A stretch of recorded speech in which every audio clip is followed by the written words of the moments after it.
Welcome. Thank you for joining us for the 17th annual Top 10 Tech Trends Debate. And you are an amazing audience. It's hard to believe, but it has been almost 30 years since Rich Karlgaard and Tony Perkins founded the Churchill Club in 1985. And our nonprofit mission still excites us every day to encourage innovation, economic growth, and social good. What we care about is educating, inspiring, and connecting women and men everywhere who possess the Silicon Valley state of mind. And to us, what that means, people who are actively participating in advancing technology and how it relates to business and to life. And I don't think we could find anywhere with this much Silicon Valley spirit as we do at the Churchill Club. I think this room, too, is a great example of the importance of this special community coming together, because we all want smarter conversations, smarter encounters with people who have like minds. And this is exactly the opportunity that Churchill Club works hard and thoughtfully to create up to 40 times every year. So heartfelt thanks to you, our individual and corporate members. And for those of you who are not members, please decide to join us and show your support as a card-carrying member of the Silicon Valley State of Mind. We thank our co-presenter, Forbes Media, and congratulate them for the 16th annual Midas list of the top 100 venture capitalists in the world. Our gold sponsor is Accenture, and we could never thank them enough for their incredible contributions to the Churchill Club. Thank you, Accenture.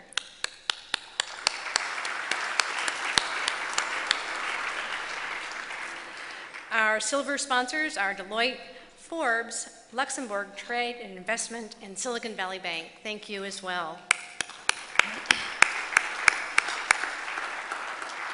And our bronze sponsor is Zeno Group, who is also our trusty and amazing PR team. So thank you, Todd Irwin and Zeno.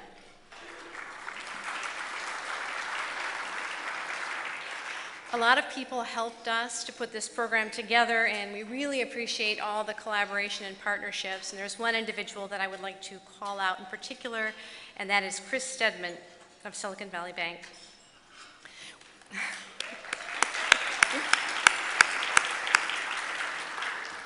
We have an artist in residence for the event tonight. Her name is Pamela Davis Kivelson. She's right here in front, and she'll be creating drawings of all of the people speaking on stage tonight. Well, other than me, I'm pretty sure. You'll get to see them at the end of the evening. Pam teaches at the D School, and I think her website was showing there a moment ago, so you should go and visit it. Thank you very much, Pam. The incredible trend wizard cape that you'll see at the end of the show was also created by an artist, and her name is Catherine Levenlau. So thank you, Catherine. If you tweet tonight, please use the hashtag Churchill Club, and you'll find other Twitter codes in your programs. Tonight, we will be using Poll Everywhere's phone-based service to collect and display your input on the top 10 trends. It's very cool, I think, that their service allows us to gather your feedback and display it real time so that we can see the results right away. We really need your full participation, though, so let's do a sample vote now so that we can all be ready. So please take out your phone. Ringer off, please. Open a browser and go to pollev.com/top10. And now you should be able to vote on whether you would prefer to be lucky or smart. I know we all want to be lucky and smart, but we can only vote once. I like that. So we can see the results coming in. Remember, please take out your phone for every trend and vote, because it's the only way that we are going to be able to have a full representation of what this audience thinks. So take it upon yourself to vote and get your voice counted. I think we're ready to call up our 5 pundits. Let's start with Shervin, Pishevar, Sherpa Ventures.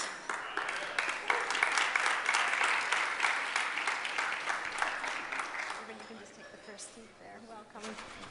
Rebecca Lynn, Canvas Ventures.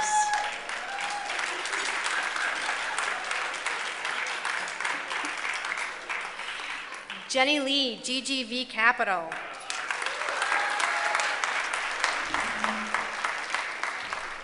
Steve Jurvetson, DFJ.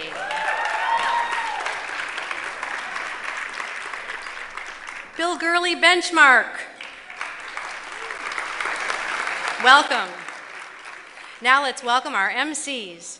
Rich Karlgaard.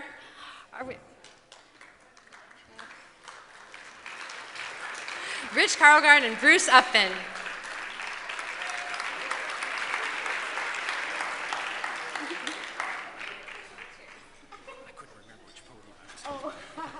Here you are. I think Gurley needs a short chair. Thank you so much, Karen. You know, in the near 30 years that we've had the Churchill Club, we've been led by an extraordinary number of CEOs, but none better than Karen Tucker. So let's give Karen a big hand.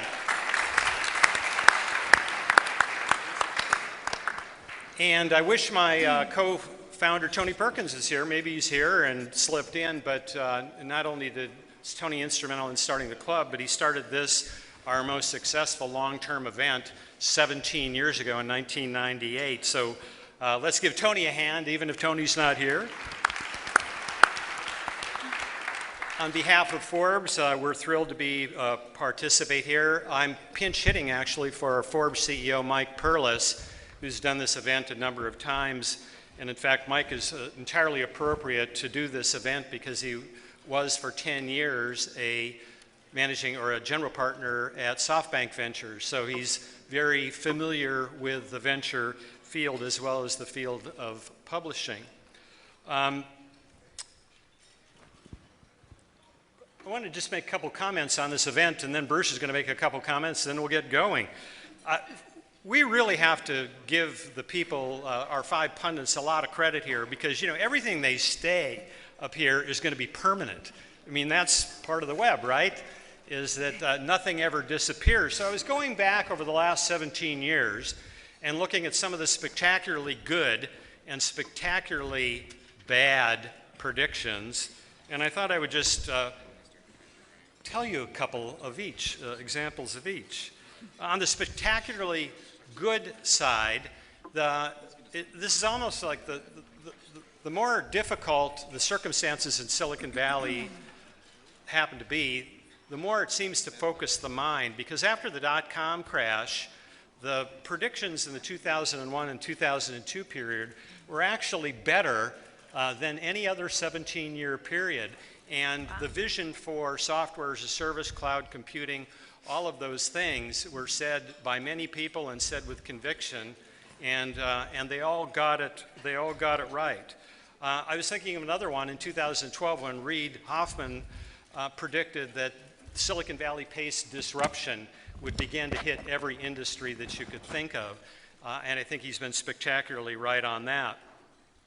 There have been some bad ones. By some good people, certainly smarter people and more successful investors than I happen to be. In 2008, Vinod Khosla said oil will have trouble competing with biofuels. In 4 to 5 years, we will have production proof that we can sell biofuel at well below $2 a gallon without tax subsidies.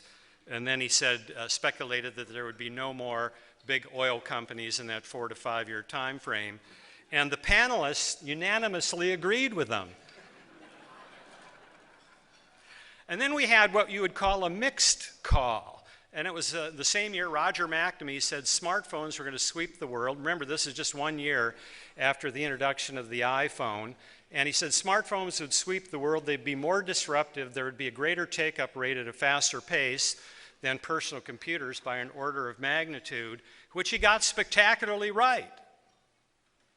And then he said, and Apple won't be one of them.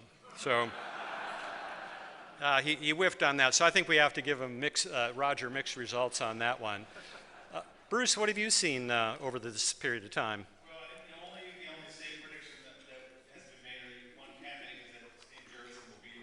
We've done this 17 times, 16 times. Steve's been here 10 times.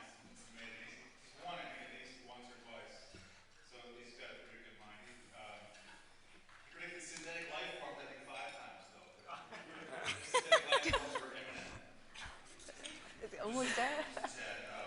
We also tried crowdsourcing predictions in 2009, which was all too bad. I don't think that went too well. Put robots in our living room and augmented reality. Actually, George Zachary 2 years ago, I think, said that the wearable trend will be, the dominant wearable object will be a watch, not glass, which is actually quite a good bet. So thanks, George, for that. But you know, all in all, the prediction business is tough. I mean, this is a kind of a luxury moment for you all because you don't have to put money behind it. We actually were supposed to have 10 VCs here, but 5 were too busy just stuffing money down startups' throats. They couldn't make it. We have a lot of experience here. We have a total of, I think, 64 years of venture experience. I counted up between the That's all the Gurley. 5 of you. It was mostly, and 405,000 Twitter followers, which is mostly Bill Gurley, also. But a bunch of Midas listers here. Many of them repeat again. So as you know, the venture business is more about slugging percentage than it is about batting average. It's okay to fail because all you do is lose your money. You just don't want to miss that one amazing deal. So with that, we should probably get the ball rolling because it does tend to go on a bit. Okay, Yeah. well, you're up first. Okay, all right. So what we do is we ask our speakers to deliver trends with 2 criteria: that they're not obvious today, and that we'll see explosive growth in this area in about 5 years. So trend, and then we're gonna the person who was presenting that trend will explain it to you. I will tell you a little bit about it, and then I get 2.5 minutes to persuade everyone in the room that this trend is a top trend, and then the panel will vote and comment, and then the audience will vote, and we'll see where we end up. So please do vote, because last year we had a runoff. It was, I think, how many decimal points out? It was 0.2 of a percentage point. Yeah, so every vote does count. So trend number 1, and this is Shervin. We'll start with you. On-demand ambient computing, driven by artificial intelligence, will usher in a world of invisible computing that will drive efficiencies across many industries.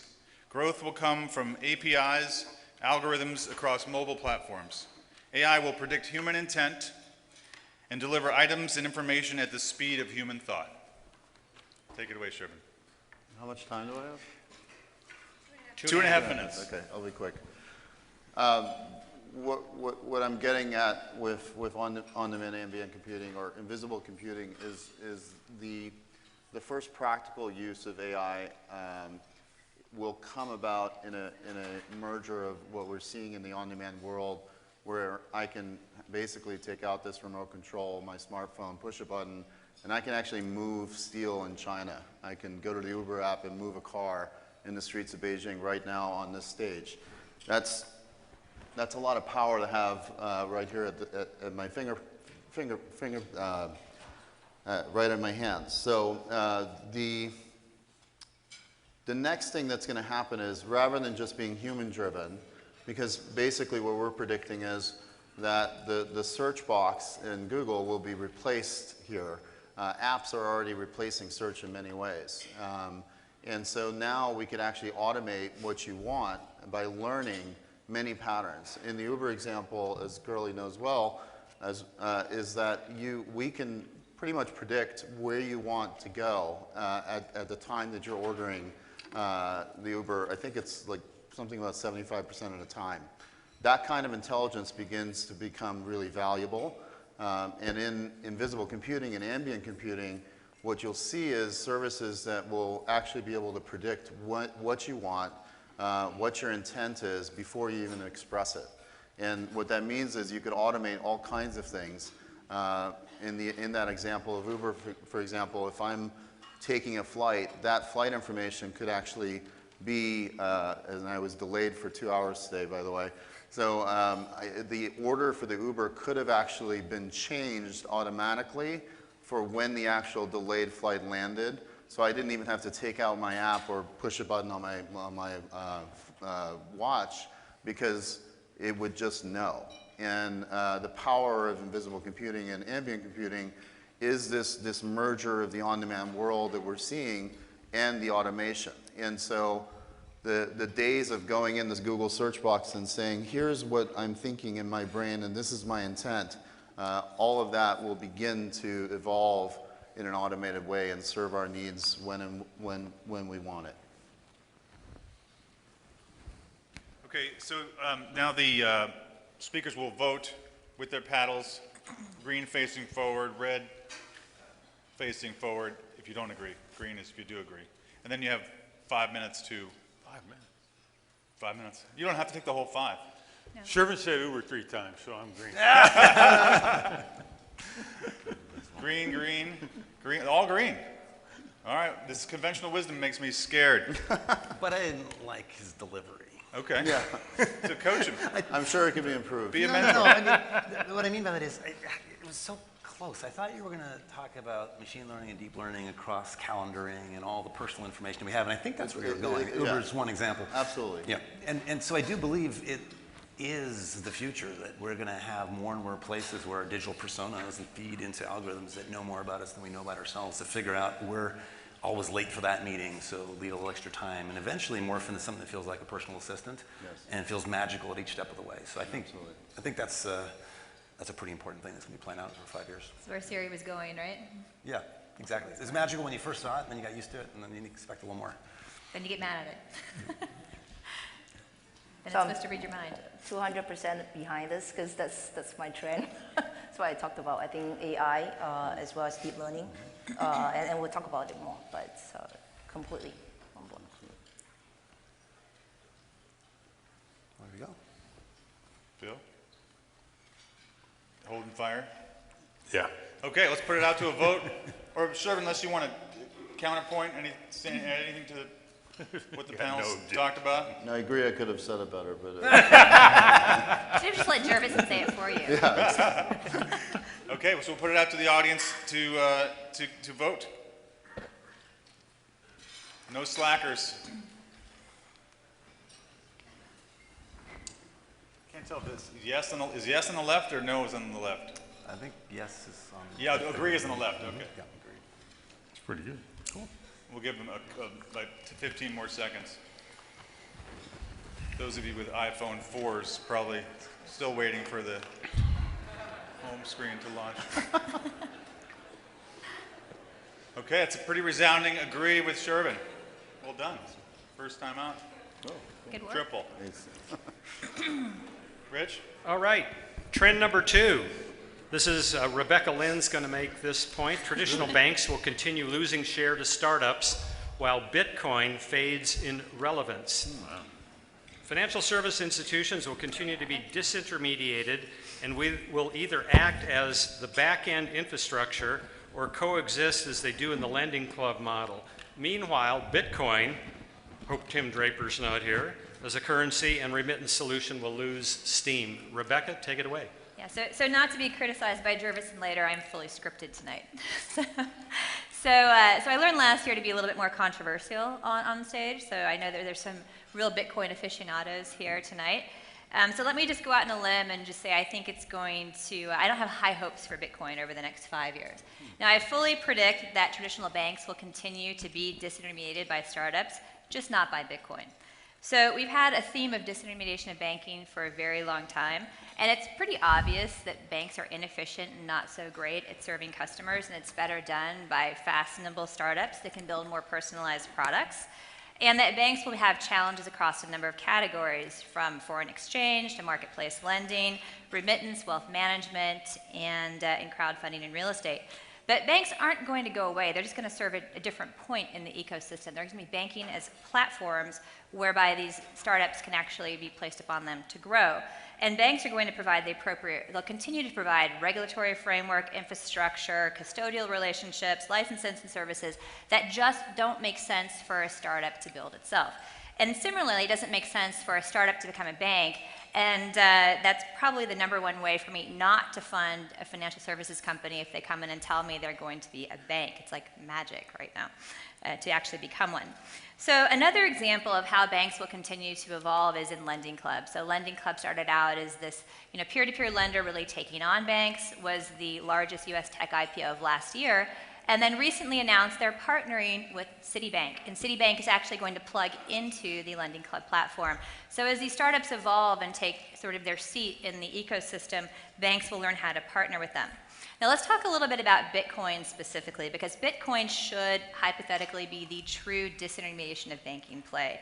And I've looked at a lot of startups to try to get religion around this. However, I actually see Bitcoin as fading and not growing in the next 5 years. Not to say there's not a place for blockchain, and not to say the idea of Bitcoin isn't compelling. It's really compelling, and the most compelling thing about it, in my opinion, is really this idea of free real-time rails for the movement of money. And it's really, really interesting when you get into these underdeveloped countries where the corresponding banking relationships are being cut off by US financial institutions. But as compelling as that might be, it's got some real hindrances. So volatility is issue number one. Now sure, you can get by that with some hedging. Hedging is not foolproof and it comes at a cost, thereby not free. Additionally, there's transaction cost on both ends to transfer in and out of, am I done? Wow. I'll talk faster next time. That's a nice ringtone. I didn't know that was coming. That wasn't nice. Well, let's see. Especially with no countdown clock, right? Just keep talking. Just keep talking. Do we have like a gentler, kinder buzzer than that one? That was kind of a rude buzzer, wasn't it? But Jenny or Rebecca will have time to come back and have another minute after the panelists have been heard from. But why don't we first see how the panelists think about this? Hold green to the audience if you agree with her, and red if you're skeptical, which in this context means that you wouldn't invest alongside of her. No. You, Steve? Yeah. Bunch of wussies up here. Okay, right? Finally, somebody stands up for red. Okay, Bill Gurley is the skeptic. Why don't you start out, Bill? So she made 2 predictions, not 1. Right. So, which makes it harder to, because you got to believe in both of them. But leaving Bitcoin aside, I'm actually quite skeptical that I think our banking system is the most corrupt industry in the US political system and has the most control over policy. So I'm a fundamental believer that regulation protects the incumbent. And when you look at the situation where ACH takes 3 days, please, I mean, they are in charge. And when you continuously see fines instead of blocking, that's just like, it's a system. And so it's not really about her trend. I'm just skeptical that the US government will stop protecting the banks, which they've been doing for 40, 50 years. Well, that's a pretty good and cynical point. Steve and I'm trying to the be other I like it. I agree. I hate Steve, to say it. Jenny, Sherman, is that reason enough not to sitting in not to China, invest? I truly believe that the traditional banks will continue to lose shares to the startups. The banks have been very archaic.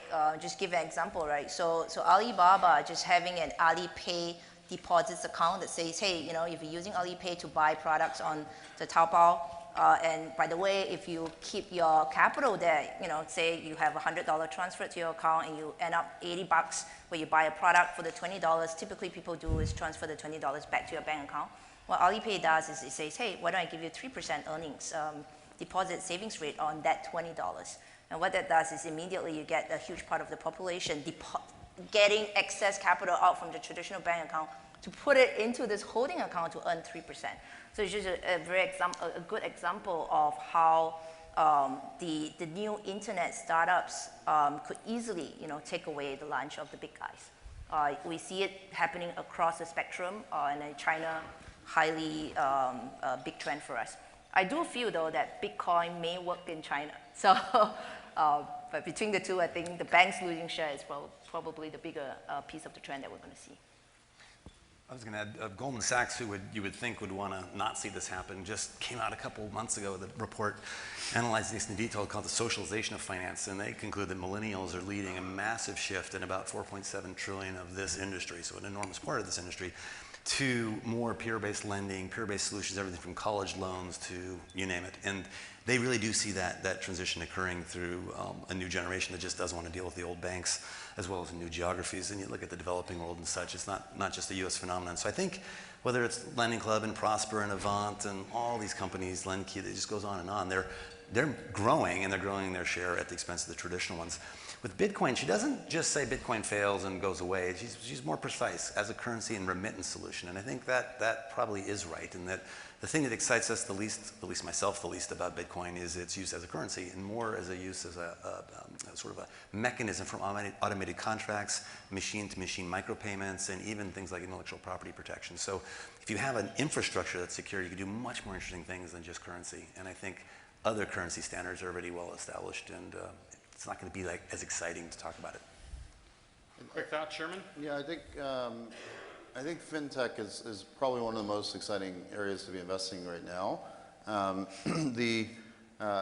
think the idea that these old world banks can actually exist for much longer in the current structure that they're in, it just doesn't stand. Ironically, when I graduated out of Berkeley, I was inspired by the Hotmail service to try to do free banking services. So I registered hotbank.com, and then SoftBank contacted me and bought it for $20,000. Wow.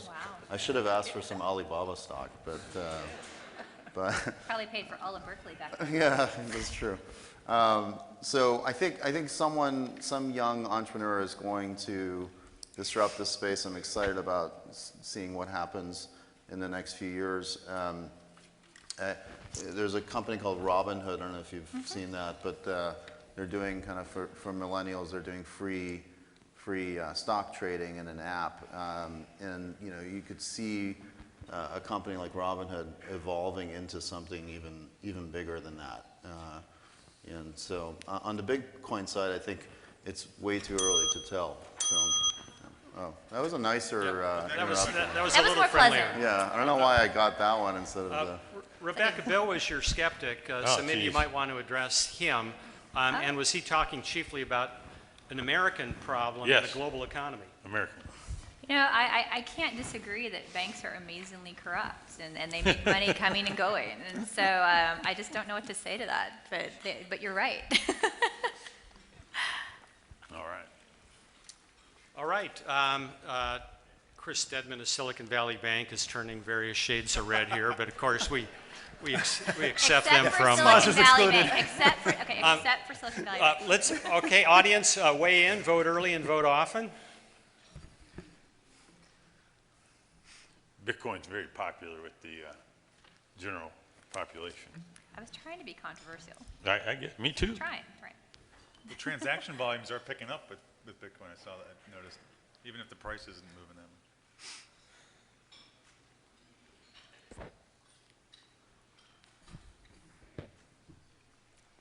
much. It looks pretty stable here where it is, and we'd have to say that people are a little more skeptical of this one than they were of the previous. Bruce? All right, trend number 3. This is Jenny Lee's trend called the virtual me. Advances in hardware and sensors and the adoption of connected devices will create an explosion of personal data in the next 5 years. With increased data processing capabilities and smarter predictive software, all this data will be aggregated into personal digital profiles, the virtual you, which will know even more about you than you do. Take it away, Jenny. Yeah, so the way I think about this is in 2020, the predictions that goes on that says there will be 50 billion devices connected to the web. It's part of the IoT evolution. Along with that, the amount of data that's going to be processed is closer to 44 tetrabyte. I don't know what tetra is. It's actually 10 times more data than what we are processing today on a global basis. And if you compute all that data, the amount of data that, we're wearing wearables, we have smart home devices, it's collecting all this data. On average, a person has 5,200 gigabytes of data per person in the year 2020. So the trend that I have around virtual me, this is what we have here, is essentially hardware as we know it. It's not going to be about, are you wearing a smartwatch? It's going to be, do you have the tech? And that tech could be a membrane. Hardware should be unintrusive. It should happen. It should be following you. Sensors should be following you without you knowing that you have to charge. 5 years, the technology is here. It's going to be there available. Data. So data, we're now talking about how do you, through deep learning, how do you then manage, process this data, whether it's in the cloud or whether it's through distributed computing. And finally, I think understanding what this data is, this is not just raw data, it's data around you. Where I am today, what I'm saying, how I feel, my heart rate, how I am going to be at home, my state of mind. I think all that is going to come and create this very personal profile. We talk about mini me. This is why I said the virtual me. I'm lazy, so I hope that some days, some way, someone will tell me what I want to do or what I want to buy, where I want to go before I even know it. Because they have built a very good learning, through deep learning, very good profile about myself. Okay. All right, panel. Let's see the paddles. No, well, red. Steve. I'm going red again. Everyone's too. going red. You can also go sideways if you want. You can hold the paddle sideways. I should have done that. Last year. Okay, a lot of detractors. Why? What's wrong with Jenny's prediction, Bill?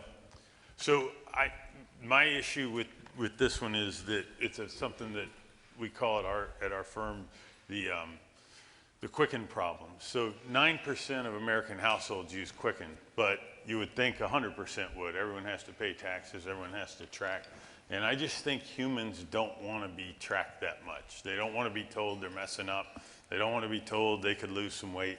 They just, they don't want any of those things. And so it's a human behavioral problem where I think if you start tracking these things and they start telling you what you should do, most people will put them in the drawer, which is, I think, where many, many of these devices already live.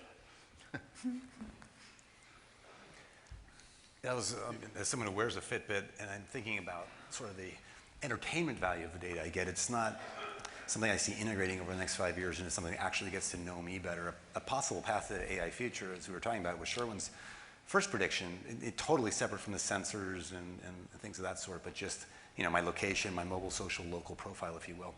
But then that sounds quite like the first prediction, and that doesn't seem to be quite what you were emphasizing. And I also don't think it'll actually know better than you what you want to do within anything like that time frame. It might, I think, be at best an assistant to what you want and make recommendations, like a smart personal assistant, but not a virtual you.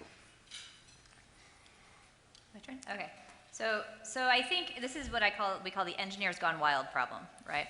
Where everyone thinks all this data and personalization and stuff is something that people want. And I'm an engineer, but I was kind of educated at Procter & Gamble. And you realize that people don't really want that, right? And so, the thing about it, and I've done a ton of healthcare IT, and it boils down to lose 10 or 50 pounds, depending on what geo you live in. And so, and to do that, it's pretty easy. You just write down what you ate every day, and it doesn't even matter what you write down, just by virtue of writing it down, you're gonna lose 10 pounds. So sometimes these answers are really simple, but we think by overanalyzing them, we're gonna get into a better end state. I mean, the Fitbit's pretty simple, right? It just tells you how many steps you did. It doesn't tell you how fast you did each step, or how, it's just you did this many steps. And so sometimes those simple solutions are better and more efficacious, and I worry this kind of it becomes almost like a nag, right? Where, you're not supposed to open the refrigerator after 10 o'clock at night, but you're gonna do it anyway. And if you got something sitting on you going, don't open the refrigerator, it's gonna go somewhere but the drawer, I think. I don't know. So I just, again, this is sort of, tech gone wild almost, I think, and people just behaviorally aren't gonna want it. So I think one of our principles is the greatest products are born out of struggle and pain. And so those insights that are born out of a founder's personal pain or struggle in their own lives are the most interesting.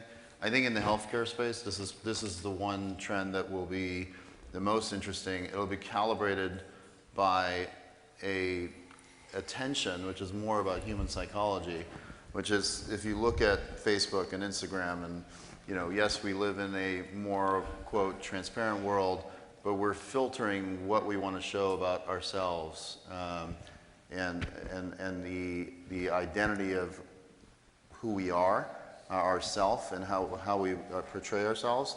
You can see that people show all the best things in their lives, right? And what's interesting about this is when you suddenly have a machine kind of learning system that says, here's the actual self. Let me show you who you really are. Here's the mirror. And how lazy you might be, or how much you're eating, or how much your weight is going up, and so on. It might not be something that people want to actually see, and because human psychology Except the will ones that are push fit back. already. Huh? The ones that are fit already. Yeah, the ones that are fit That's who already wears the fit feel even better about themselves after that 80-mile bike ride. But I think that's the tension and the calibration in terms of improving the quality of people's lives. What I think it will take is true creativity by the entrepreneurs and the product leaders to come up with gamification systems and entertaining ways of transferring that knowledge and that information, that feedback loop to people without making them feel bad about themselves. In preschool, they call it positive reinforcement, right? Right, so- you get marbles in the jar if you do Can that. I rebut? So sitting in China, I think maybe on the cultural basis, there are differences. The Chinese population is used to being tracked. Privacy is not a consideration. From a MEMS perspective, from a hardware perspective, we are not talking about trackables that has to be powered. I think there are MEMS technology in place that you could basically embed and capture the data. So we can go more about this, but I think to go forward 5 years, technology can change a lot. And today's consumer are not age 40 and above like us here. Hey, speak for yourself. I told you I Or was 30, right? We're talking 30, about the millenniums, age 20.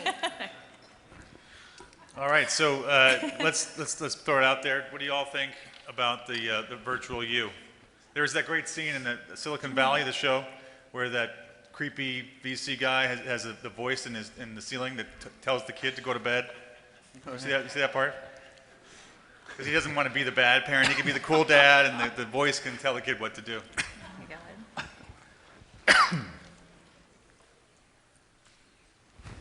We're going down on the No, disagree. she's gonna prove us all wrong. Look at that. Well done. Jenny's done it before. She's proved us wrong before. Always. Always. I've been 99% right in all my predictions and investments. Badass. Wow. The best VCs are always different. There you go. That's right. That's right. More red paddles, the better. Yeah. Okay. Let's call it there. She mostly agree. Rich. That was a close one. Notice that each one is getting a little closer. Trend number 4, the Skynet economy, broadband access for the unconnected billions. This is Steve Jurvetson's. From thousands of satellites orbiting the poles and new airborne transponders, the entire Earth will be bathed in broadband, bringing an unprecedented influx of human talent to the global economy. Steve? Thanks. So I'll try to be different. As I thought about top 10 trends, I tried to think of something that was profoundly important for a huge number of people. And this, I think, will be for most people on Earth. Those people who are not currently on the internet, who don't have access to all the things we take for granted, whether it's online education, whether it's access to resources, starting a company, connecting with people, communicating. They're fundamentally decoupled from the global economy, certainly decoupled from modernity. And 2/3 of those people that aren't on the internet today are that way because they live in rural areas outside the cities, and it's just too expensive to run fiber out to all those different places, so they don't have broadband. Some of you are familiar, if you want to show this slide, with Google's approach to this. They are going at it with drones and with balloons to try to cover urban areas primarily, and that's great. It'll go direct to the handset, routed on governments and telcos, and direct to the consumer. That's fantastic. It doesn't really solve this last mile problem out to the hinterlands. So if you go to the next slide, what I'm describing is a new generation of low altitude satellites, much lower than geosynchronous satellites, about 35 times closer to Earth. So the latency is actually better than fiber for most terrestrial applications. So think of something that's fast, about 16 gigabits per second to each base station, and only possible now because of technology in phased array antennas and some new solid state amplifiers that make these things cost effective. They wouldn't have been just as recently as 5 years ago. So you have thousands of these satellites circling the Earth, so that every part of the Earth is equally covered. Every remote farm, every boat, plane, car, anywhere you might want to put a ground station. And if we go to the last slide, I can show you what some of those look like. This one that you see here is from a company called OneWeb, backed by Virgin and Qualcomm, and it literally is everything you need. The solar cells, the batteries, the transponder, it's just in that little dome. It's $250. And you get 16 gigabits per second anywhere. No power needed, no grid needed. You put it in a village, on a school roof, wherever. This is going to be transformative for the developing world. And I think it's also going to be transformative for all the entrepreneurs in the room who are thinking about their target audience in the future, which could be not just 3 billion people on the internet, but 8 billion people on the internet by the year 2025. And by the year 2020, this constellation will be first operational. That's the deadline set by the regulatory bodies that issue the spectrum rights. And so both SpaceX and OneWeb are racing towards that goal and fully intend to have 2 constellations operational by then. There's possibly a 3rd one in Europe as well. This is going to profoundly change the lives of these people. They can have access to online education, they could be entrepreneurs, they could do the sort of things we take for granted. And I think it allows the American dream to reach everyone on this planet. And to me, I can't think of anything more important over the next 5 years than giving people the basic access that makes all the other trends that we're going to talk about today possible. That's terrific, Steve. Big idea. Let's see what your fellow panelists think of it. Would they invest alongside of you? Is that the question? No, Well, it, that no, makes- the that makes question it is, do you easier. think it's a top 10 trend? Because it doesn't have to be a startup. Right? Yeah. No, seriously, is it, the Trying to question get is you not, the guys question to isn't would you put a invest. little, you know, The question okay, is skin in the game. is it one of the top 10 trends? Vote. Yep. Red or green? She got a side. So green, half red. All right. Well, Bill, you're a resident skeptic tonight. Yeah, I know, and I'm certain to get shot down as a result on my own. I thought about just going green every time. Steve and I talked about that. Actually, you triggered me in my direction when you said, would you co-invest? Because I wouldn't, just because of the Herculean nature of what's being attempted. So I admire the concept and the impact that it would have. And I think if you look at Iridium or other efforts to launch something of this, it's just complex. And the 2020 date, I think, will be missed. So that's it. Can I say a quick response to that or wait till the other? Let's wait till everybody's weighed in. Jenny? I would love to see it in 2020. Don't know if it's going to come through, but I'm a proponent. I do believe that the globe has to be connected, whether it's with Skynet satellites, whether it's with 4G, 5G, technology. I think wishing for it is part of making it come true, because that's what's going to get enough capital, enough interest to then harness the efforts to make it come true. So supportive. Very interesting. Yeah, and I agree it will help a lot of people, especially with communication and stuff. I think where I get skeptical is I think in Silicon Valley, we get sort of focused on this kind of stuff for a long time, and many of these people just don't have running water or any water at all. And so I think we think giving them a computer and like connectivity to the internet is great, but their infant mortality is through the roof and they have no water. And so I think there's bigger fish to fry maybe from here to there. I think this is probably one of the greatest contributions we can make to humanity in our lifetimes. I think connectivity should be treated like utility that's accessible to everyone on this planet, and the power of seeing how people's lives are transformed when information is freely available to them is absolutely critical. The one thing, as we saw in the revolutions that happened in 2011 in the Middle East, and part of that trend, and I was involved in on the periphery on a number of things there, and one of the things that I said was that basically that connectivity is filtered by governments and dictators around the world. And so what you saw in Egypt, for example, was the first thing that Mubarak did was he shut down the internet, shut down the backbone. And the last bastion of dictatorship is the router. And so you see governments after governments filtering information. So one of the ideas that was proposed was, could we actually do satellite connectivity in these countries like Iran and North Korea and Egypt and Libya and so on. And in Libya, we actually, in the eastern side, they actually built a cellular network that was the Free Libya network. So this, from an information perspective is interesting, and then from a democratic movement perspective is also interesting. And what will be interesting is that if you build this in that time frame, how those types of governments will react to a system that they can't actually control. I think Steve, that's, you have a quick minute? retort. Yeah, I think that's spot on. These come with built-in both Wi-Fi, 3G, and LTE, and I think routing around bad government and bad telcos and corrupt organizations is a great idea. I think Bill's answer is appropriate for the wrong question, which I want to call you on after 17 years. The question has never been, would you invest? Because that would be an incredibly myopic view. We talk about trends. Trying to get more reds. Right. And, well, I know, but we talk about things that are reds. non-investable sometimes, things that are led by large companies. This has fetched already $1 billion from Google and Qualcomm, another $1 billion. Wow. So this is not our game. We're not playing in it. I'm not pitching something that we've invested in. I'm pitching something that's important. Yes. Good point. All right, well, let's see what the audience thinks. Is this, everybody agrees it's a great idea. Will it, the question is, within a 5-year time frame, do you think we'll make significant progress toward this goal? And do we have to call it Skynet? That has some unfortunate associations to it. Can we call it something like Big Mother? Big Mama. Big Mama. Big Mama.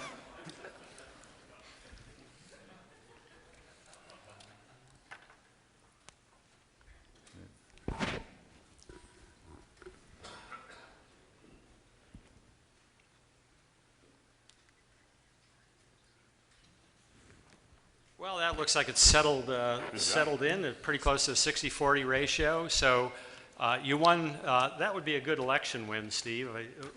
You carried the day. All right, trend 5. This is Bill's. This is the end of the auto nation, not the dealership, but the auto nation. For the better part of a century, the United States has designed its cities around the notion of individual car ownership. Anyone who drives the 101 every day, you look around and there's one person in every single car. This has resulted in massive waste, congestion, pollution, long commutes, remarkably underutilized capital assets, and more than 30,000 deaths per year. Suburban sprawl reached its ultimate limit, and the trends are all rebounding around a new urbanization. It's, caveat, Bill is an investor in Uber, okay, just so you know that. So I need to move fast because I've got a lot of data that I want to get to you.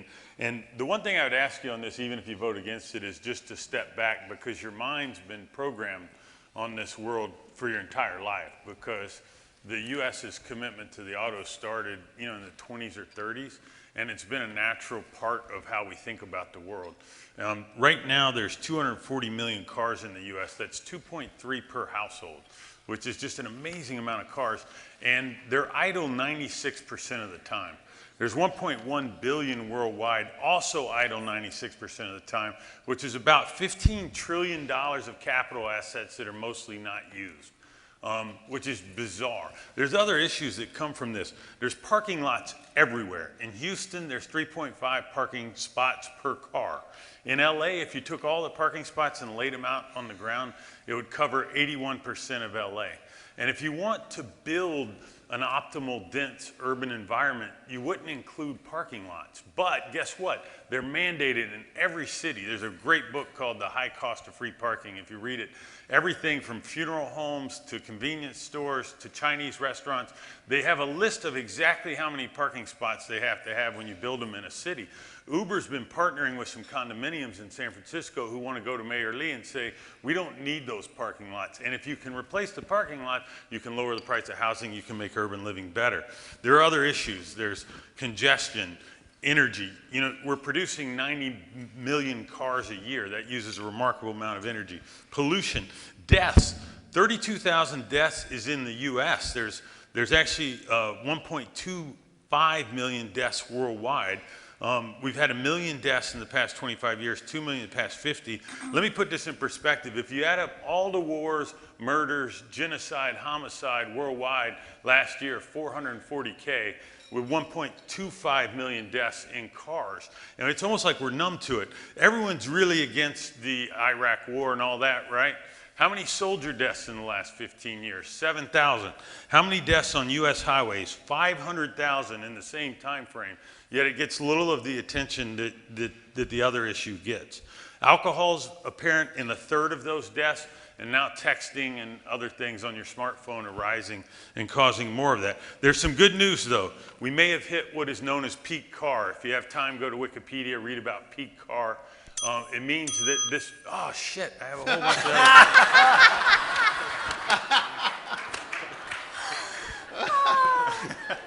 Well, if everybody agrees with you, you can have more time. Okay. Oh, real quick, just real quick. Yep. The millennials are living in a different... Talk about the deaths some more. No, millennials, here's the deal. Here's the deal. Something's happening with the youth. So kids aren't showing up on their 16th birthday to get a driver's license. Driver's license for 19-year-olds is down from like 83% to 63% in like 10 years. And for everyone under 50, the number of driver's license is dropping per year. The miles driven by youth are down 23%. Ownership of cars, this one's crazy. In a 4-year window, the ownership of cars with youth is down 30%. And so, you know, we know that all the startups are in San Francisco. Young people want to live in an urban environment. And so my main point is I think we're going to see a trend that we've lived with our entire lives, which is you sell a car, you buy another one, start to change. And if we start selling cars without buying another one, it's going to have a huge impact on a whole number of industries. I don't know if it's a venture bet, but it may be a public short bet. I'll stop there. Thank you.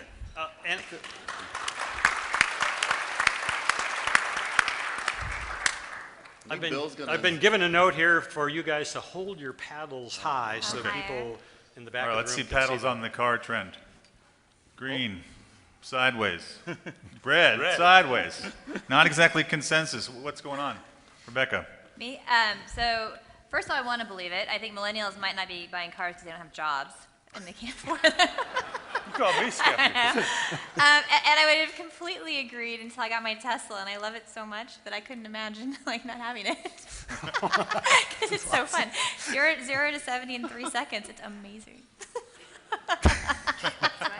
I'd have to agree. The reason I put this up is I do agree that this is true, but primarily in China. I don't know if there's much you can do in the U.S. just given LA, you know, like how you're going to change that over, in, at least in a 5-year period where you feel like change actually happened. And in India, there's just not enough political will at the federal level to just fiat stuff and like, you know, bulldoze new cities into being. They just sort of fix the slums they have. But in China, there's a lot of new cities being formed, and maybe you can add to that. And they have the opportunity to do it right. There's a notion Paul Romer has of charter cities where you might say, look, just like Shenzhen said, we're going to be an enterprise zone. If you don't like it, don't move here, because it was nothing but rice paddies when they started 25 years ago. What if you did the same? This town will have no combustion, right? No, if you want to drive a vehicle, it's an EV only, and or it's going to be an electric Uber only.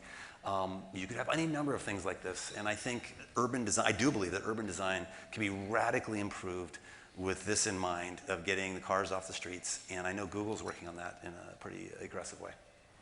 Yeah, so from a China perspective, I think next 5 years, definitely China is the largest consumption of cars ownership. If you look at it in 5 years' time, China will have close to 200 cities with north of 1 million in population. And generally, for the consumption public, the first thing they want to own when they are into an urban city is to have a car. It's a status show, it's freedom, and if you can afford a Tesla, it's even higher status.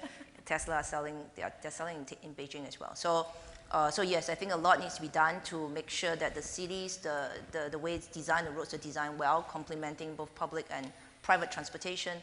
But I think that innate desire to want to be in control, I think it's still going to be around. I felt like you were inciting a riot and we're all going to go out and destroy cars in San Jose. So my son is one of those that's part of that trend.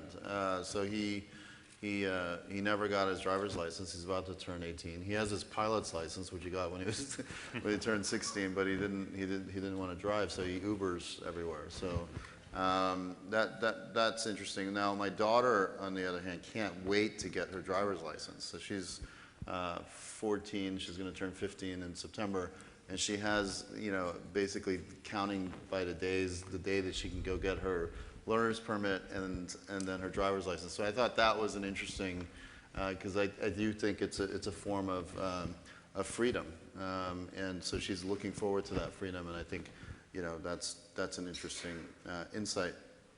I think I support everything that Bill's talking about. I think in the developing world, that same sense of freedom, that being able to get around, is something that culturally needs to be changed. We had the same trend in America where people, when they could afford to get a car, finally after Ford was able to bring the prices down, and bring also the wages up, for people to be able to afford it. That same trend is going to continue to happen. The question culturally is, like, are you going to be able to replace that with a form of control in some other form factor? It could be a car that you don't actually own, but you fractionally own. A car as a service via Uber, via many of these different services that are coming out. And will that give people the same sense of freedom and control if they feel like they own a piece of something? Okay.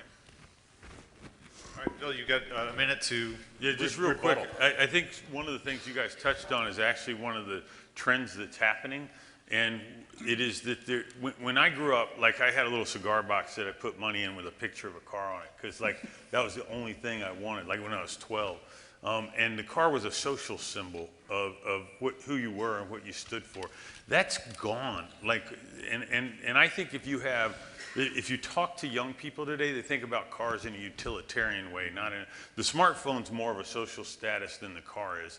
And part of what I'm getting at is that this mentality that we've all had for all these years about how your car is your freedom is not where the millennials' head is. Because if you have great mass transit services like Uber, you have the freedom you need. And they'd rather not have the hassle. Who wants to deal with it? Okay. All right.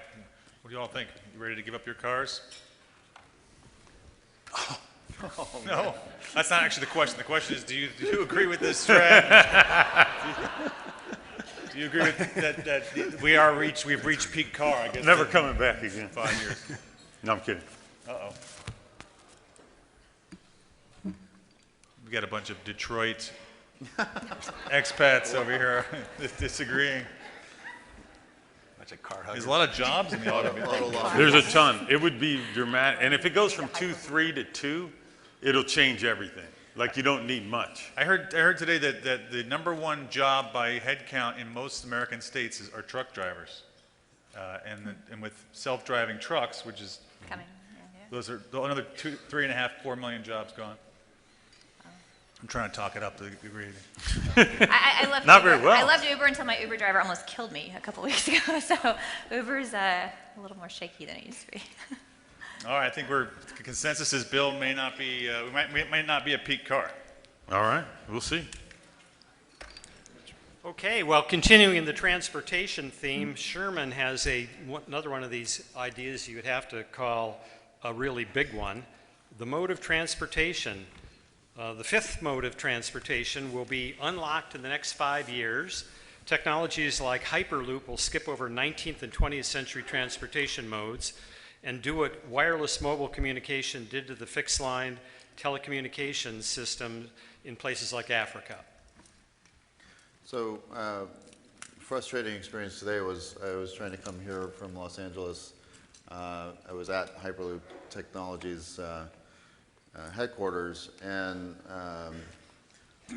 the first flight was delayed, the second flight was delayed, mechanical problems, ended up with a 2.5 hour delay. Got here, then the traffic was horrible. It took 2 hours to get here. So transportation is one of the most taxing part of human productivity and time in our lives. And the faster we can move people and things, the more time we can actually gain back for more meaning in our lives with the people that we love and care for and the things that we love and care for. Technologies like Hyperloop are much simpler than people actually imagine. So I invite all of you, if you want, to come to LA and get a tour, but we just hit 32 people full-time, some of the brightest minds in the world. 8,000 people have applied to join the company. And they're actually building things. So the prediction is we'll have Hyperloop working in about 24 months on a 2-mile track and hit over 700 miles per hour, and we can go faster than that. So the implications on the global economy, if you think about that, if we can move cargo and people at those speeds, the world becomes a village again.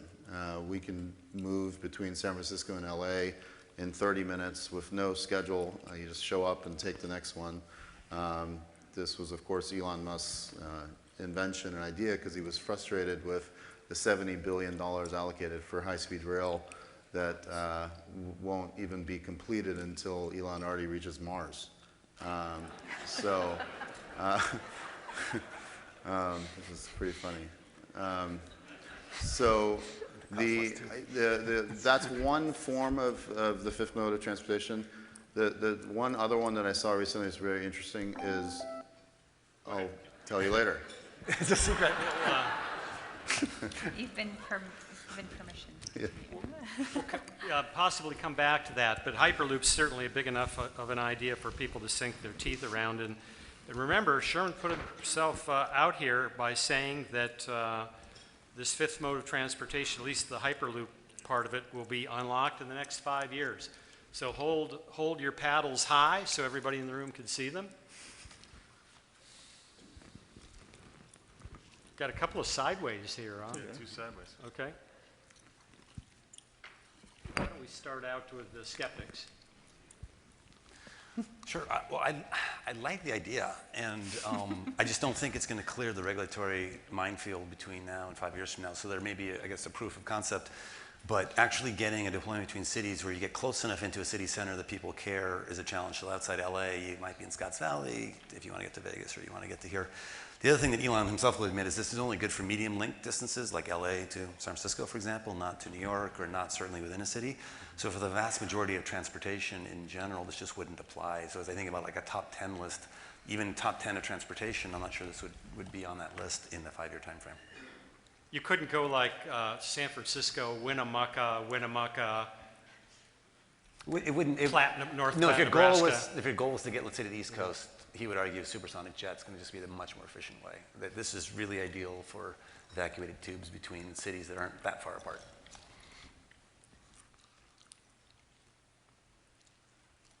So I love the idea. I travel every week, whether it's Shanghai to Beijing, Shanghai to San Francisco, 13 hours flight, and to have a fifth mode of transportation that can cut travel time by 10 or 100, I think that would be great. I think, love to see it in 5 years. I think that cities in China would embrace this as well. The only question I have is how do you complete that last mile, right? It may be able to link city to city from rail station to rail station, but how do you then get from point to point? Which is you may spend 7 minutes going from, so for example, in Shanghai, they have the maglev. You spend 7 minutes from the Shanghai Pudong Airport to the middle of nowhere.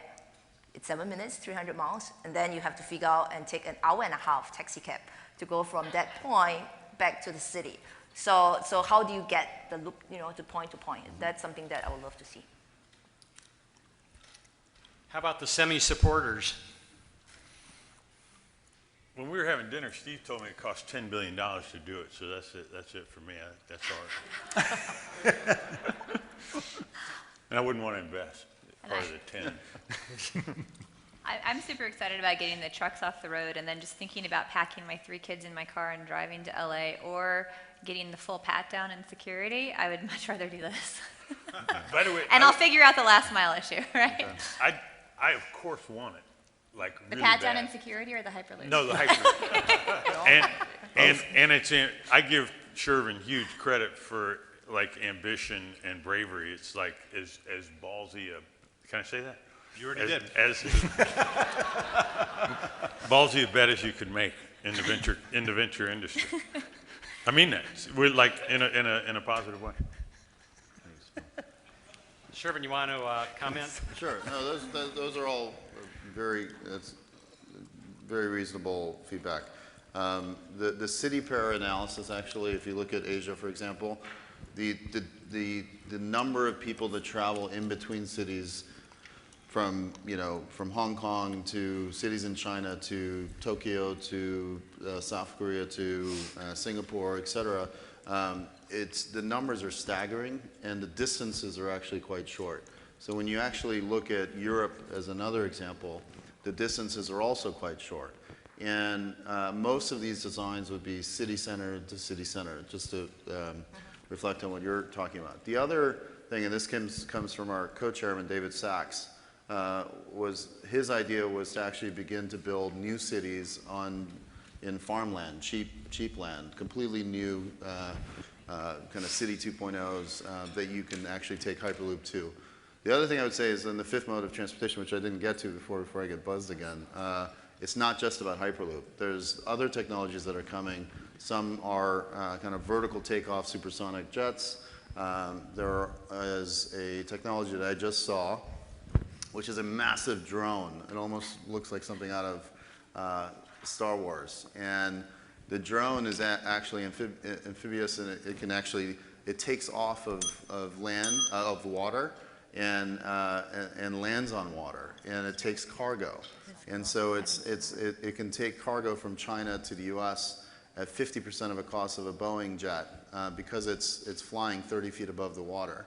And because it can land in international waters, it doesn't need to go through all of the regulatory challenges and obstacles that exist.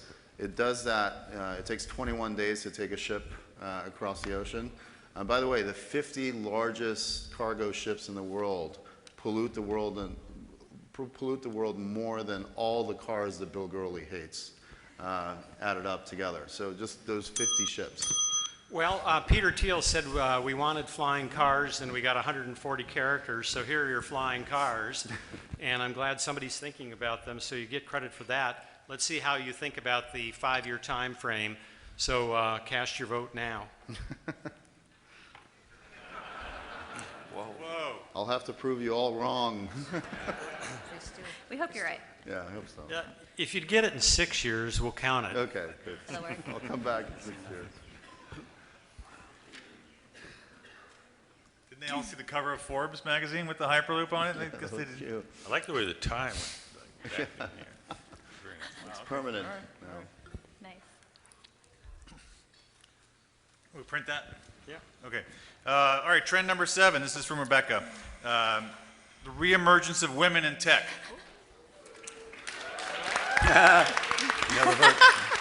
She's don't even have to speak. Put it right to a vote. Just put it right to a vote. In the next 5 years, half of computer science students will be women, surpassing the previous high set in 1984. Little known fact that actually used to be much higher than it is now. This means you'll increasingly see more female technology startup founders and Forbes 500 CEOs. And mine's long. Is that? Don't start me out of What's that? Mine's long. So. Oh, you get plenty of time. Okay. Go ahead. Excellent. So, as you can imagine, in the legal issues that have been in the public lately, I got lots of phone calls, as you probably did as well, asking about women in tech. And it's hard because as a woman, you don't really want to be the woman VC. You just want to be the good VC, so you hesitate to take those calls. But I got to admit, I got a little intrigued after a while of why this issue existed. So one thing is, today really like 10% of all CS majors are women. But what I found out, this wasn't always the fact. This wasn't always the case. In fact, many people who programmed the very first digital computers were women, and for decades, the number of women studying computer science grew faster than the number of men. and reached a peak in '84, about 30 years ago. And at this time, 36% of all CS majors were women, and there's a healthy list of women tech founders of really interesting companies: Heidi Roizen, Ann Lindblad, Diane Green, Sandy Kurtzig, Laura Harp, Audrey McLean. I have a long list. And Judy Faulkner, my personal favorite of Epic, who owns the whole freaking company. And so, what happened, right? And on one hand, I look at this and I'm like, this is really stupid. It's like the best possible work-life balance job you could have. I have friends who code in Hawaii as opposed to my friends who are lawyers, which is insane. And so, I think that, so what I did was I went and I looked and I said, well, what happened here? And I called Audrey and I called Heidi and a bunch of people. And what you saw, here, roll back one slide really quick. Okay, so what you see here is the decline correlates to the advent of the personal computer in the home. So personal computer hits the home in '97, gained momentum in the '80s, and when this happened, programming became the sort of domain of nerds, geeks, hackers, nothing that young girls really want to aspire to.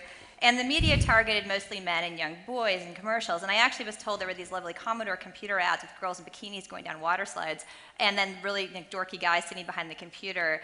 And I found some of those on YouTube, so you should go and check those out because they're kind of hilarious. And the general application was gaming, right? And few games really focused on girls. And so really people at home doing computers were boys.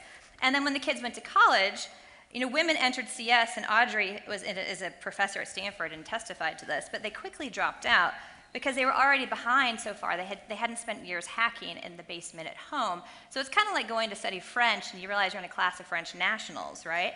And these girls had been really smart, had been the top of their class, and suddenly they were behind, so they chose a different engineering major typically. And there's also what I like to call the war games effect, right? So as adorable as Matthew Broderick was in 1982, he just wasn't something that girls wanted to aspire to. So you see 82 war games, Revenge of the Nerds, Weird Science, all geeky boys. I have what we're going to do about it. We've been whipping along, so you can take another half minute. Okay, and so the question is, well, what do we do, right?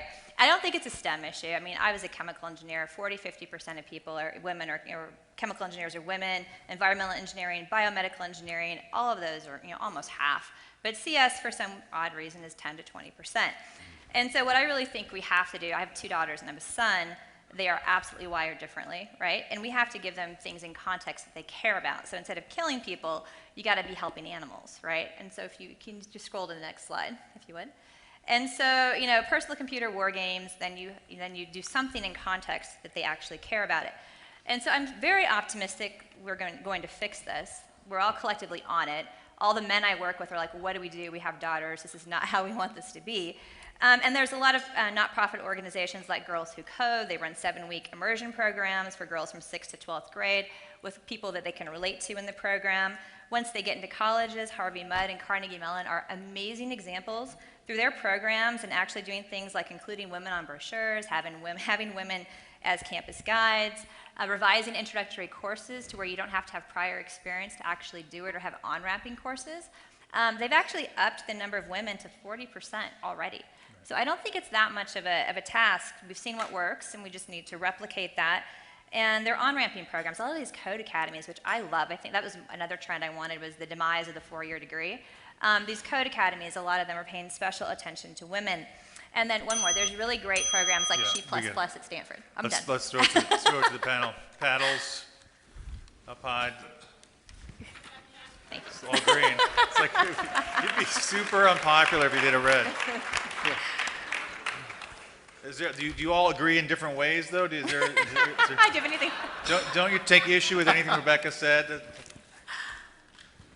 No. No, I mean, no. I think it's incredibly important, and it's beyond just wanting to be true, which I know she does. There's also the key question of what we can do about it. And investing in role models, people who run companies that help inspire the next generation is important. I was speaking at this conference called Dare to be Digital, which is all for girls that want to go into, and try to inspire them to go into computer science. And I remember the Google executives were presenting a big study they had done of 1,600 women and why they chose computer science when they got to college. And what was interesting is that things like socioeconomic background or factors like race just didn't matter at all. It was a decision that was largely made before they got to college, and obviously parental influence and other role models had a huge impact. But one of the things I realized is that if someone is seeking to have a social impact, and a lot of people do in life, they don't sometimes realize that computer science is a great way to get there. And they found a huge inverse correlation in those girls who said, I want to have a meaningful social impact in the world, and they thought, well, therefore I won't do computer science.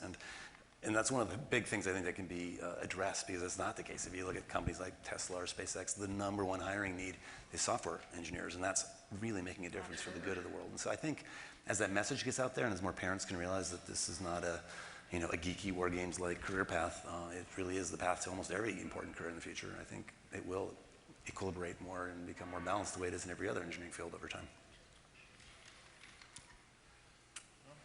All right. I'll say one. Oh, sure. One story I'll share again for my kids. My daughter, I used to read stories to her and record it. So when I was traveling, she would listen. She liked that, so she asked for it.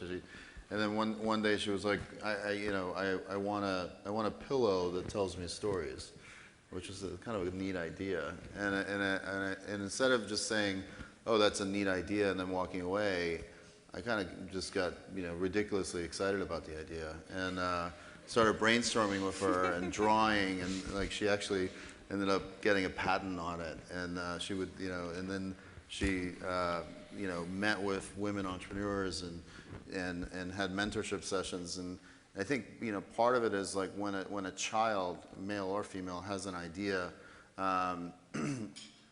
it's so critical in those moments to reinforce that idea, that creativity with positivity.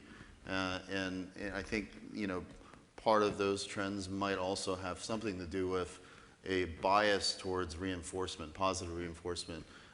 When a boy or a girl has an idea, which one is actually being enveloped with positivity and support, and has an infrastructure of support. So I hope that any of these solutions that you're talking about can reverse that trend by having those kinds of support networks.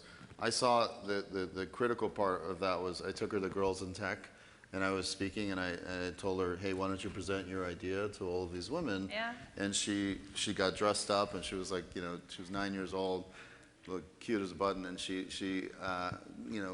came with me, was excited, and then when she saw the crowd, she got really shy. And I knew in that moment, if I like pushed her, like, no, don't, go ahead, she might actually clam up and then always be fearful of presenting her ideas in front of people. So I backed off. I was like, you don't have to present at all. And then when she saw me speaking, she then put her hand up and she presented the idea. And the women just surrounded her like it's like like a village. And they gave her so much support. And I think that kind of reinforcement has now turned into a 14-year-old teen that is the boss, is the CEO of the family. So. Yeah. So what I mean. At least you know who the boss is. That's a good thing. One of the things too in our house, that I think is really important. So it's just how you think about programming, right? And so my little girl loves animals, and she has chickens and quail and all kinds of stuff. So she's going to start a little chicken egg selling business, right? And my husband was like, great. So instead of just taking care of the chickens, we're going to sit down and we're going to make a website, and you're going to learn how to like put it all together and do the financials and everything like that.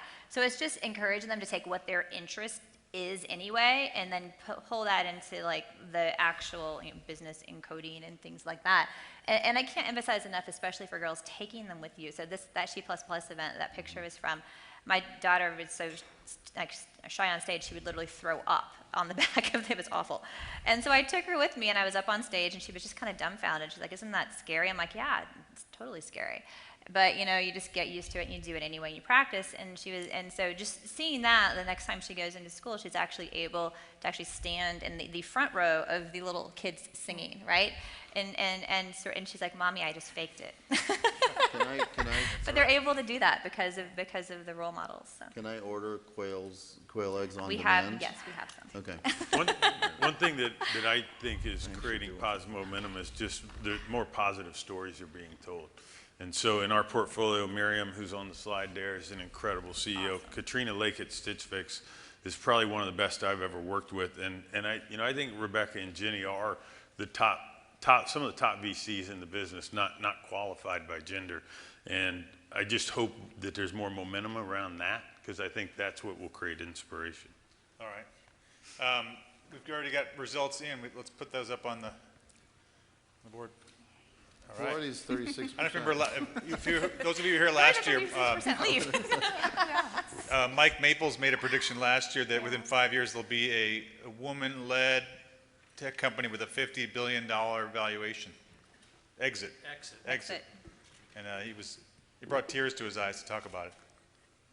I Definitely think Adi's the closest, isn't it? Yeah. To house, yeah. All right. The closest. 6634, print it. All right. People say print Let's it. hope People that still say print it? The Is that okay if I do that? print it. Print Stop the presses. No, let's. The wisdom of the crowd will prove to be right on that one. Trend number 8: the economy of me. By 2020, mobile will bring the next 2 billion people online and make the online economy more powerful than offline. This shift will breed decentralized business models. Commerce and services will skip the middleman and revolve around the individual consumer. Welcome to the personal economy, and this is Jenny Lee's idea. Yeah, so if you show the next slide. So the way I think about economy of me essentially is this. So by 2020, we are going to have 4 billion people online. And the 4 billion people online will be through the mobile phone, compared to 2 billion 2015. So in the span of the next 5 years, we are going to double the number of people who's going to come online through the mobile internet. If you look at where this 2 billion of folks they are going to come online, they are going to be global. US may contribute, 300-400 million of that 4 billion, 10%, 15%. China is going to be 600-700 million, maybe a billion, so 25%. But the bulk of the online folks are going to come from emerging economies, whether they are Brazil, Indonesia, India. So number one, this is going to be the single largest online community. It's not one nation. It's a 4 billion online nation. It's number one. If you turn to the next slide. So the online population. If you're a startup looking at this market, you should be ecstatic. And this market, what that means is that everything is going to be available online. And when I said the commerce, the whole retail as we know it is going to be revamped, is this: why do you need to now travel 30 minutes, an hour to the Costco down the road, to the Walmart down the road, to the Macy's down the road, if you can get this at your fingertips on your phone instantly, based on what you want? And this commerce level is going to happen on a global basis. Folks here sitting in this room can buy products through one of our investment Wish from China, just sitting here and having it delivered to you at your home a couple of days later. Similarly, consumers in China can sit in China and watch us online or buy products online as well. And so the retail part, where retail is so location-based, so specific to a specific location and choice and curation, that's all going to go away. Because at the end of the day, it's going to come down to me, right? The personal economy. What do I want? How do I want my product to be like? When do I want it to be delivered? And so watch out retail. I think that's going to be disrupted. And then welcome, I think, to the me economy, which is, I like to call it the lazy me, but most people don't quite like this word. We like to think of ourselves as hardworking.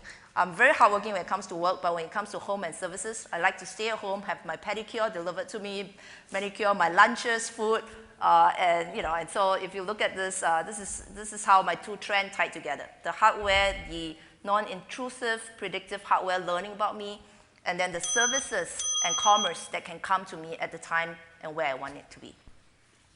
Okay, let's see the panels. Jenny's really talking about the acceleration of a trend that's been underway for 20 years, driven by the rapid uptake of 2 billion incremental people. Raise those paddles high. Okay, Steve Jurvetson, you're skeptical. Well, yeah, but for a weird reason. To me, it was the obviousness thing. It's sort of a trend that has been true since the 90s, through the noughties, to the present day, continuing on the exact same curve for the next 5 to 10 years. I don't see any knee or explosive growth from that. It'd be like saying Moore's Law goes for 5 more years. It's going to be an important tech trend, but nothing's changing. And the prediction that so what is the actual statement of maybe some cheekiness is that the online economy is more powerful than the offline, and that's just not going to be true. It's in the developed world, 5% of GDP, 6% of e-commerce. In the undeveloped world, half that. And by all forecasts, it's not going to even double. So we're not even going to be a quarter of the economy. So it will be important. And for people in the internet economy, it's going to be doubling. It's going to be quadrupling. That's really exciting for people in that industry, but it doesn't hold a candle to, unfortunately, to the rest of the economy yet. But I'm optimistic because that means there's just more growth potential in the future, just not in 5 years, and no particular sea change that's happening that I could see. I think part of this might be a branding issue, because I like the virtual me and the economy and me and the mini-me connection between the two trends, but it might have done you a disservice, because I actually think in a slightly better way to describe it is in the atoms and bits world of the digital and the physical coming together, this kind of on-demand trend, it has a lot to do with what the insights that you're talking about here in the economy of me, and being able to push a button and get anything you want delivered to you, because I'm lazy like you too, and I'd like those things to be delivered. That'd be great to save time. But I think describing it in that way would be more accurate in terms of the next 5 years. It's actually consistent with your Skynet, isn't it, Steve? Well, it's consistent. You would need Skynet to get to those people too, yeah.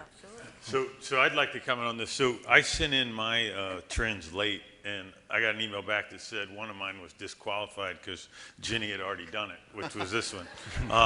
And so I'm a huge fan of this. I'm seeing this. I'm seeing accelerated personalization. We have a company called Sailthrough that helps publishers and e-commerce providers personalize. And we'll see as much as like 80% lift in conversion or page views once you start tracking the individual and delivering solutions directly to them. I'm on the board of another company called Stitch Fix. If there are any women in the audience that haven't used it, I'd encourage you to try. Each and every shipment that's sent out is personalized to each and every user based on data. It's a lot like Moneyball for retail. There's 40 people, I think, on the data science team. And I do think this is a massive new trend. And I think companies that don't figure out how to treat every individual specifically are going to fail to wow the individual. Rebecca? No, I see this every day. I mean, you hear about more and more. I mean, there's even pharmacies that will just deliver to your door online, or not even pharmacies, but just services, right? So practically everything that you could want. You could actually never leave your home. It's great for hermits, actually. You could literally never leave your home, and everyone would just come to you. That's right. Well, you won't have a car, so you'll need it delivered. You don't need, why do you need a car if you never have to go anywhere? We're going to be like the anti-social society. That's what'll happen. You can walk to the restaurant because there's no parking spaces. So.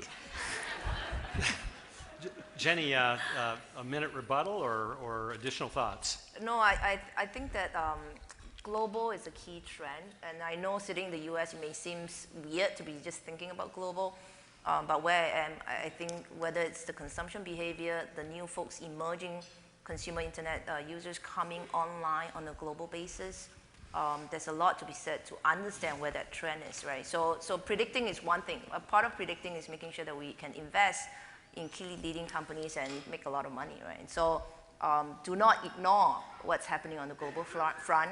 A lot of times what other users are in different countries are doing may not mirror exactly what you like to see, but that's the new tomorrow.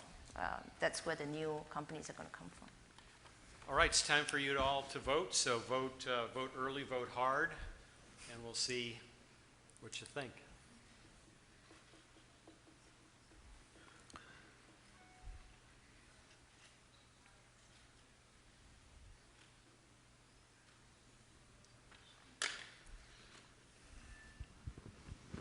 That one is narrower than I thought. It's beginning to settle in. I would have thought it would have been more, but I guess many of you felt as Steve Jurvetson did that this is a trend that's been underway and what is new and distinctive about it. Okay, should we call it a wrap? Print it? Print it. We're on the roll presses. All right, so I predict this is the second to last trend. Number 9, rise of the robocars. Again, with the cars. This is Steve Jurvetson's. By 2020, we will no longer debate the inevitability of autonomous electric vehicles when we first experience the convenience and efficiency of urban autonomous driving services. All right. So again, trying to think what's really big, important, is going to affect a lot of people. The $2 trillion automotive industry comes to mind. The fact that we spend $2 billion a day on oil in the United States, just in the United States. And it's an incredibly inefficient system. To be clear here, I'm not saying that you're all going to have robocars. I wish I could have one by then. I probably won't. But for those of us who have a chance to be in one, whether it's in Vegas, wherever the pilot deployments occur, there'll be one of those epiphanies, kind of like she had driving her Tesla, that's like you would never go back. Like once you've experienced what this can be, you'll see what it can be. I've been in these vehicles. You can show the one slide I have. If you want, several times, several different types. And I can tell you, I believe they're already safer than my parents, and I would trust my kids with them, no doubt about it.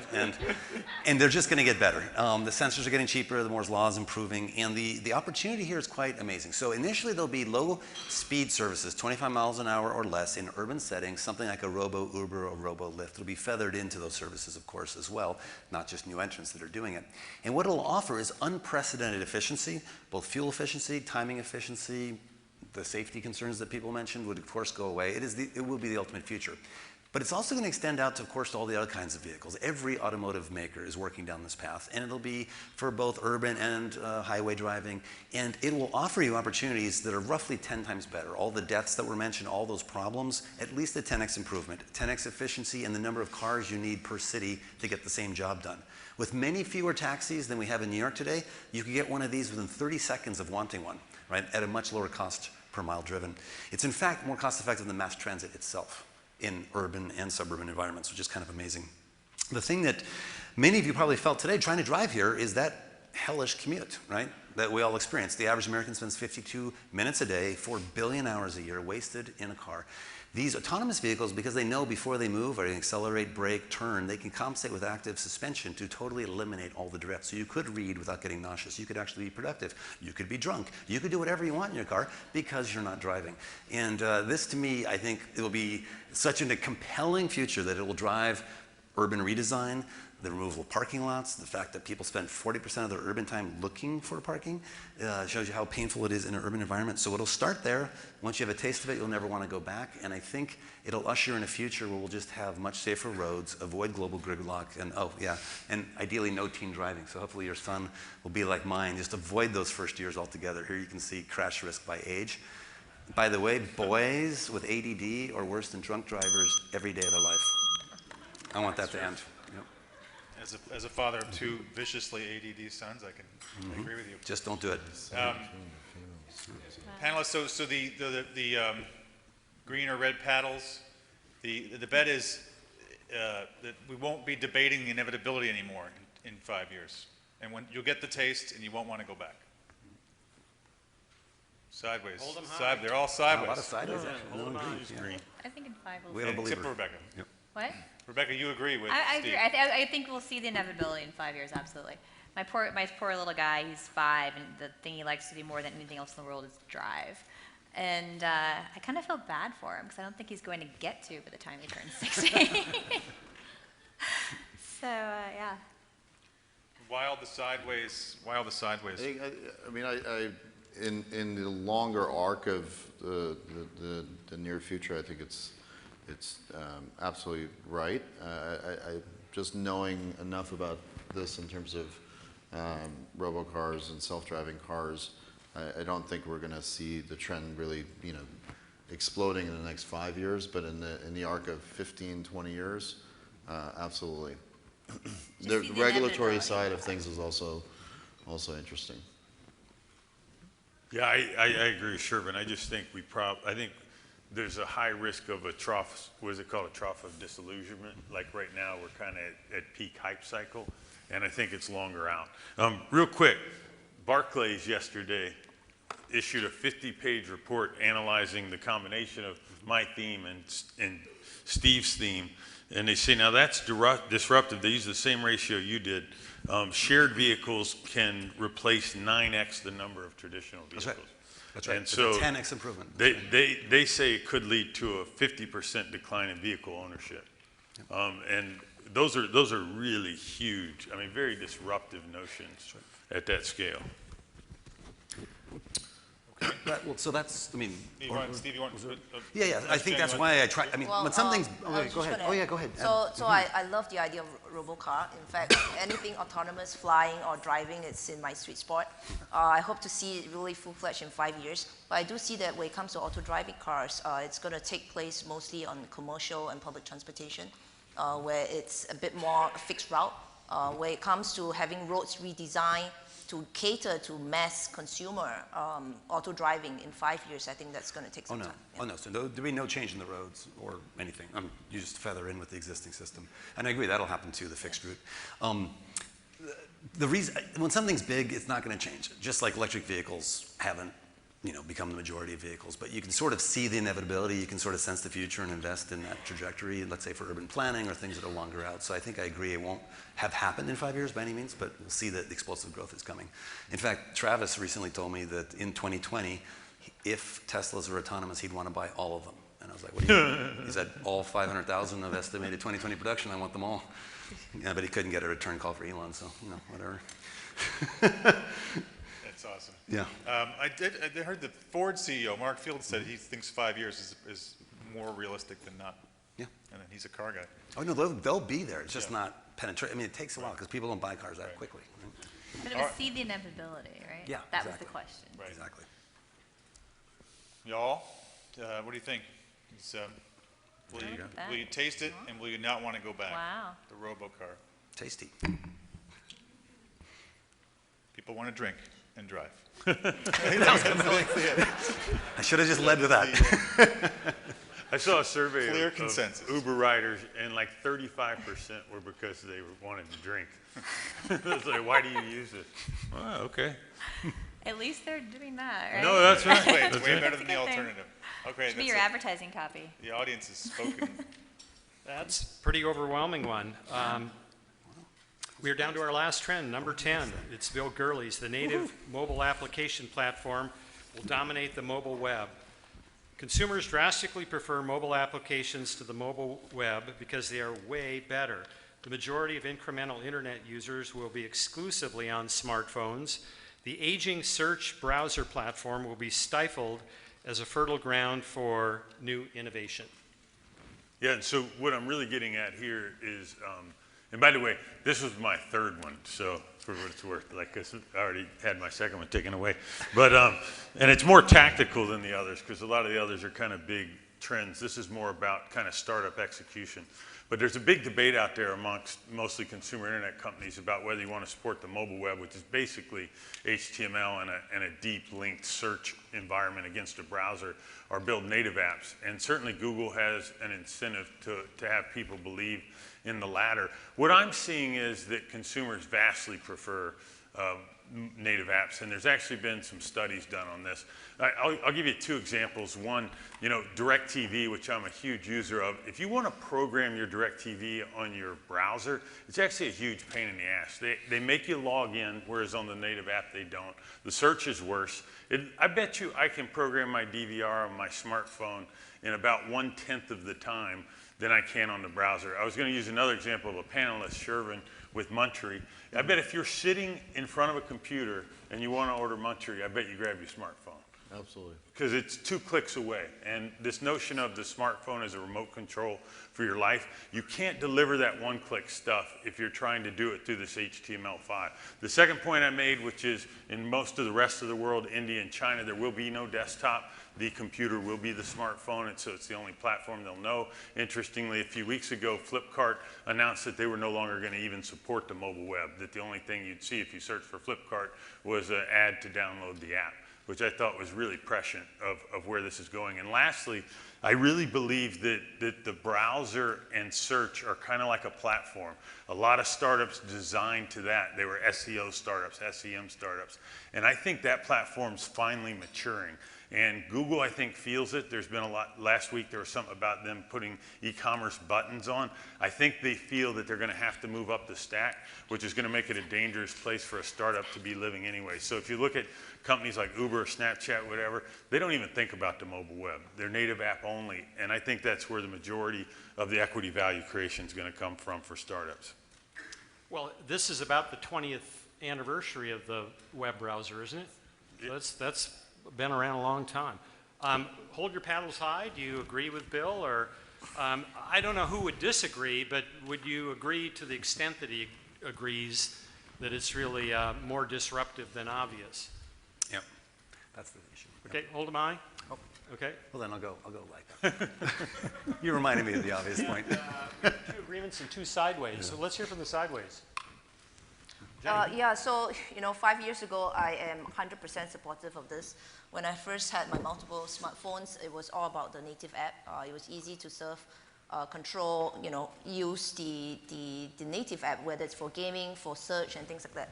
But over the last couple of years, increasingly, I find that I've been pulling up the mobile web a lot more. Why? Number one, my smartphone is extremely cluttered right now. I have 50 apps, native apps. It's actually very hard for me to find the stuff that I want, whether it's a restaurant review or news or information. So I'm actually finding that my web surfing consumption behavior has shifted from non-search based on mobile phone to now increasingly 20, 30, 40% search based on the mobile web. And so, I do feel that if you're a startup and you're trying to have a great consumer behavior on the mobile phone, you have to consider how to merge both the native app and the mobile web, because I do feel that there are different emerging, or use case that can justify swinging back to supporting the mobile web. Steve? Yeah, so I was green, but I flipped a little bit to wishy-washy just on your obviousness reminder, right? Right now, between 85 and 86% of all time is spent in-app on the smartphone. So it's already there as a percentage. And by everyone's forecast, smartphones will be 90% of all broadband access by 2020. So he's definitively right, I think.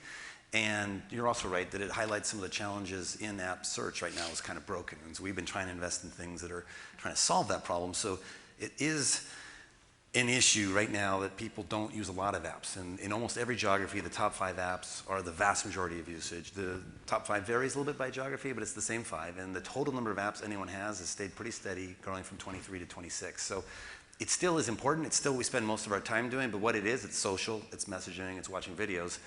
Whether that got to us via an app or via a search or a link someone sent us, almost is secondary to what we're actually spending time on is those same activities we've always done. How about you, Shervin and Rebecca? What basically I think we're saying here is that it's a trend that's been underway and is clear and obvious, is even going to be bigger than most people think. It's like it's patent law here again, right? They killed on obviousness.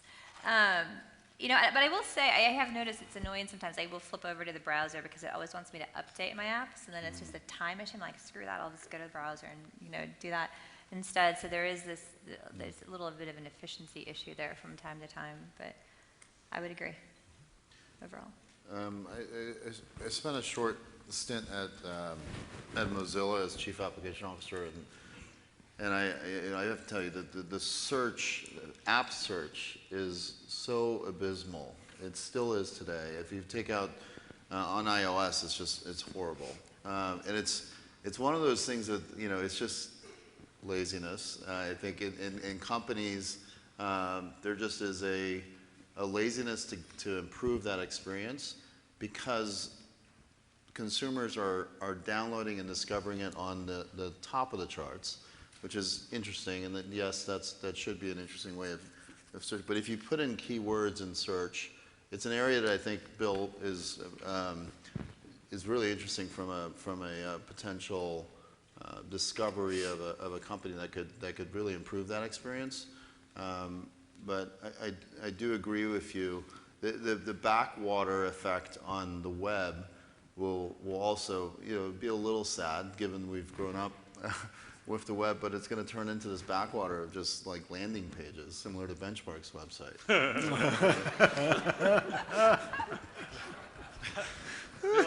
A little dig at the end there. You have a minute of rebuttal, or however you'd like to No, use I that just minute. drive home a couple points. One, I think part of the reason You can't for drive, Bill. You have to. Yeah, fair enough. I'll ride home. People are getting punchy. Yeah. Home. Part of the issue is that the verticals have just gotten a lot better. So if you want to do a flight search, kayaks better than typing it. The notion of Ohm used to use the phrase "the box and the 10 blue links." It's a pretty crude result set. relative to other things. And I just think the verticals have gotten way better. They understand it more deeply, and that enables this kind of remote control like effect. The second thing that I would ride home is simply that I think the platform's maturing to a point where, I said it before, but where there won't be an opportunity for a startup. So I think you're going to see Google in the next 5 years in an effort to try and catch up, try and close the loop more, like this buy button they just talked about. They've been doing this in travel, and it's going to take away this fertile ground for a startup to get launched off of that used to be there. And that was one of my main points. Okay. Well, why don't we, you all weigh in on this with your vote. I think what Bill was saying is we're kind of entering the quickening maturity phase of the app generation of mobile. And you're off to a robust It's much start better than here. the last time, unless there's a quick reversal, which would be very upsetting.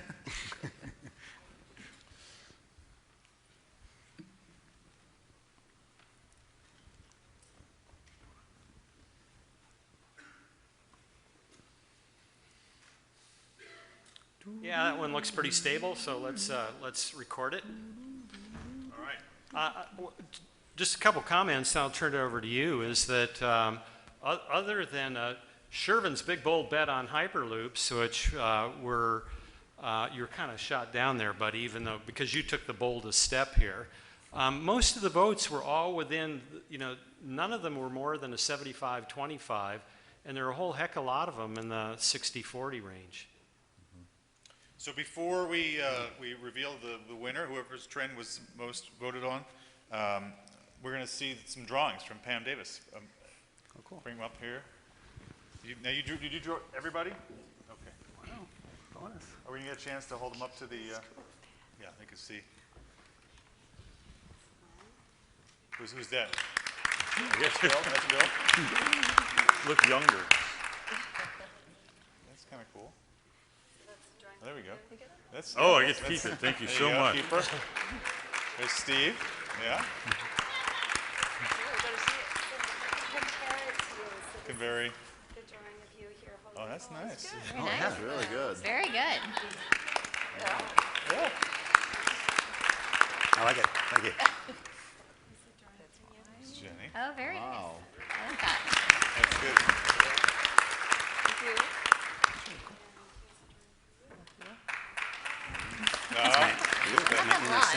Golden hair. Static. That's how I feel most days. Oh, sure. Absolutely. Oh, so sorry. Oh, sure. There you go. Thank you. Nice.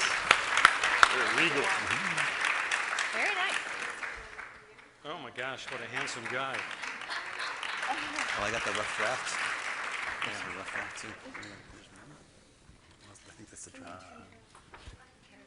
Oh, sorry. Make everyone look younger. It's true. Didn't draw the wrinkles. I think.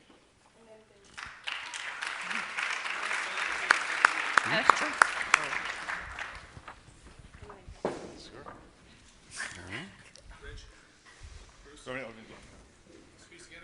I'm connected here. Hold on. I'm gonna Bill, you need Give me your shorter. drawing. use mine. Oh.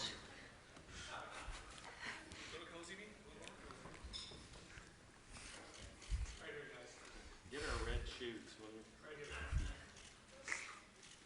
Wow, that's a lot of shots. Thank you. Thank you. Mm-hmm. Cool. There's mine.